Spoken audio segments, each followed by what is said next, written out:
Baik, selamat pagi, selamat siang, selamat sore, ataupun selamat malam bagi teman-teman semua yang berada di tempat kalian berada. Kami dari kelompok 7, pengetahuan lingkungan kelas 16 akan membahas tentang revolusi industri. Boleh next. Ini adalah anggota kelompok kami.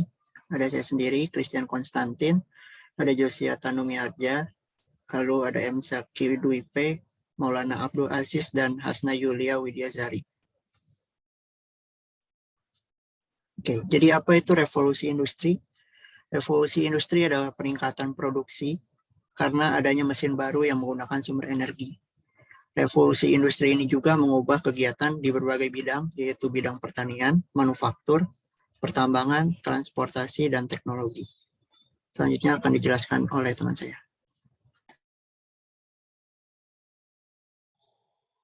Kemudian sejarah revolusi industri.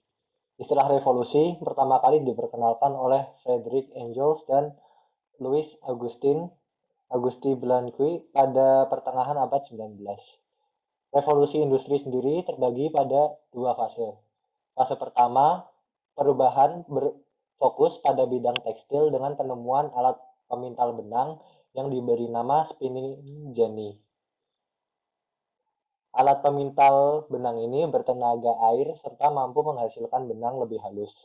Selain itu, produksi benda-benda industri juga berubah karena munculnya mesin uap.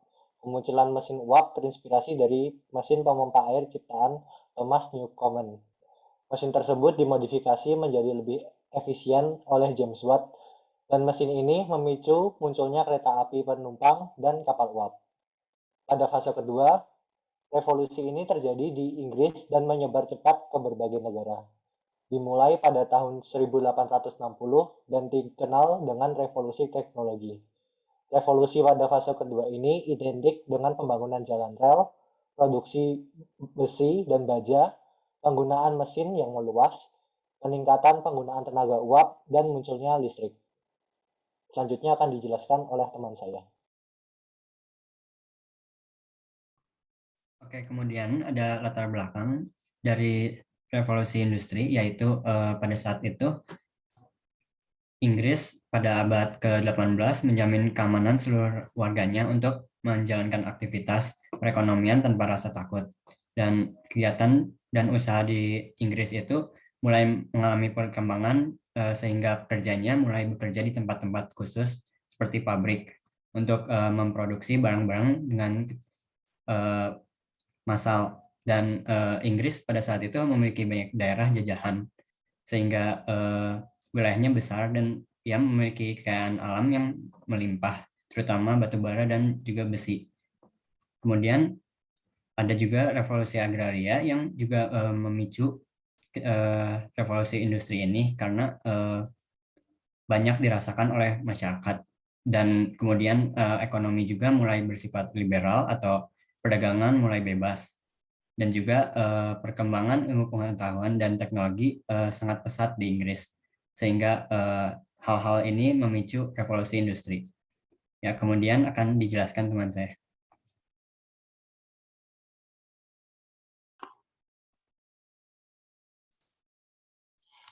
Oke, selanjutnya adalah dampak revolusi industri. Dengan adanya revolusi industri, semakin banyak pabrik-pabrik yang dibangun. Peningkatan jumlah pabrik ini juga turut menyebabkan peningkatan pencemaran dan polusi lingkungan. Beberapa dampaknya diantaranya meningkatnya polusi udara. Polusi udara ini akibat dari industri-industri yang timbul akibat revolusi industri. Industri ini menggunakan bahan bakar fosil yang semakin banyak dan memperparah jumlah polutan di udara. Lalu, polusi air di beberapa daerah. Beberapa industri yang dibangun di dekat sumber air menyebabkan pencemaran air di daerah sekitarnya. Bahan-bahan kimia dan limbah pembuangan industri ini menjadi penyebab utama pencemaran air tersebut. Lalu yang ketiga, meningkatnya emisi karbon dari pembakaran batu bara pada pabrik-pabrik yang dibangun. Dan yang terakhir, kerusakan habitat dan ekosistem. Hal ini diakibatkan oleh berkembangnya sektor perindustrian yang menuntut peningkatan kebutuhan akan bahan-bahan mentah.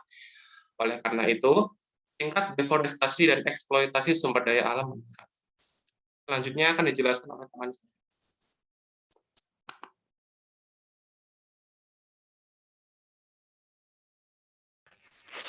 Baik, selanjutnya adalah langkah yang harus dilakukan untuk mengatasi dampak dari revolusi industri terhadap lingkungan. Nah, berikut ini merupakan langkah yang dapat dilakukan dari sisi industri. Yang pertama adalah pemilihan lokasi pembangunan industri yang tidak terlampau dekat dengan pemukiman warga setempat. Yang kedua adalah adanya upaya memperkecil jumlah limbah yang dihasilkan oleh industri tersebut. Misalnya dengan pemilihan bahan baku dan peralatan yang ramah lingkungan. Yang ketiga, adanya usaha mencegah terjadinya pencemaran lingkungan. Contohnya dengan melakukan pengelolaan limbah secara bijak atau menyediakan tempat penyaluran limbah yang tidak mengganggu kesehatan lingkungan sekitar. Yang keempat adalah menghijaukan lingkungan di sekitar lokasi pendirian industri. Hal ini bisa dilakukan oleh penyelenggara industri dan masyarakat sekitar. Seperti yang kita ketahui, pepohonan ataupun tanaman hijau lainnya mempunyai dampak signifikan dalam menetralkan udara yang kotor ataupun menjadi sumber penampungan air bersih. Dan yang terakhir adalah penjagaan kebersihan lokasi industri dan lingkungan sekitarnya, memastikan tidak ada sampah yang terbuang tidak pada tempatnya.